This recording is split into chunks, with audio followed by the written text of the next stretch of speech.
was kind of an epiphany for me. I've always tried to paint without paint. Weaving kind of came later in life. I didn't have the courage to do craft. It was the 80s and women were not taken seriously. Men, it was a kind of a man's world. There were 3 women in the art history books. And so I felt like I had to do painting and sculpture. And I didn't really give myself permission until almost 50.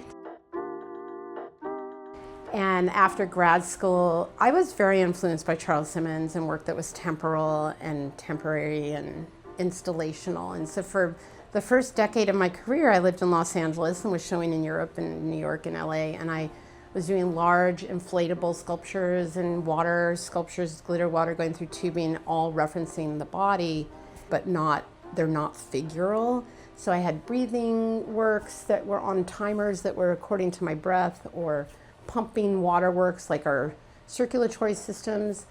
And with my weavings, they're very body referenced. There's a lot of uvulas and holes and orifices, hairiness, and humor or joy, I think, has always been a thread to make people smile and kind of delight maybe at hard things, even like things that might be despairing, also to just see the brevity in it.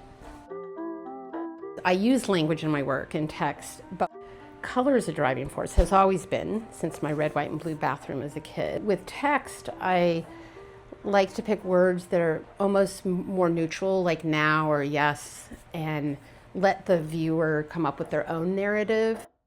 I love the guide of Dirty Dazzle to color. Like my big hot pink pieces are about the fires in Northern California. And this idea of like a weaving on fire, but the center is brown like the earth, or like, so this brown and hot pink together really evokes emotion for people. I started making these pieces with stained glass, and now I'm using plexi and rondelles, which are small round pieces of glass that are hand blown. But when you put a light through it, it creates colored shadows on the wall. And I love this idea of the piece hanging out from the wall, but this whole colored environment on the reflection on the wall behind. My pieces feel spontaneous, but they're not. I draw them on an iPad, and they're very graphed out. And I select the fibers ahead of time, so I know which thick and thin chenille, and I really map them out.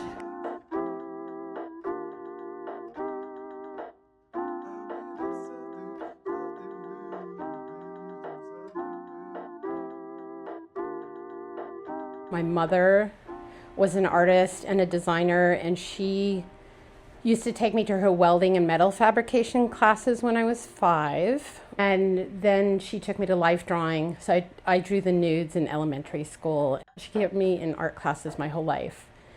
But I never really thought I would be an artist. I didn't know that. I also had a grandmother who had a yarn room. She was a huge knitter, and I used to shop in her yarn room and just help myself to yarns, acrylics, and we would do yarn projects.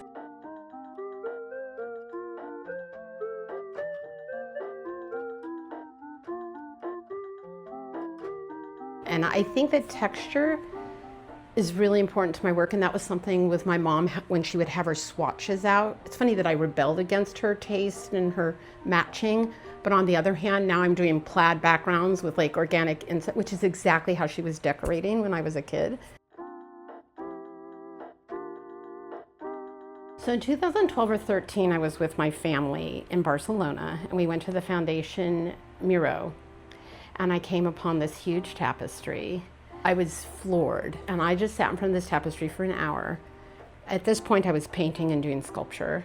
I was like, I have to make big, hairy paintings. Like, I just have to figure this out. Yeah, it was an aha moment. The other major influence was when I worked with Charles Simmons, who was an earthwork artist. I took a year off of college at Brown, and I sent him a fan letter, and he wrote back, if you're in New York, please come stop by. I need help on a project I'm doing for the Guggenheim. And so I think working on that for 6 months, laying these little bricks and just being with him every day was a huge influence on wanting to be an artist. My largest piece to date was at the Berkeley Art Museum, the Banff art wall.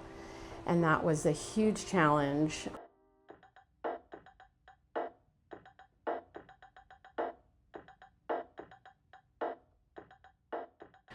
When I look back over the 30 years of making these works, I want people to feel a joy and a wanting to make. And I think lately, the last years since my own treatment and cancer diagnosis, I just want people to feel what it is to be alive and present in the moment. So this notion of neuroplasticity kind of arose the same time that I started weaving, this idea that we don't really know our futures, which came from my own cancer diagnosis. And so weaving has been a form of medicine for me too, with treatment and repair, and things worked out well, but we don't get to know the future. And I love that as a hopeful message that we can repair things.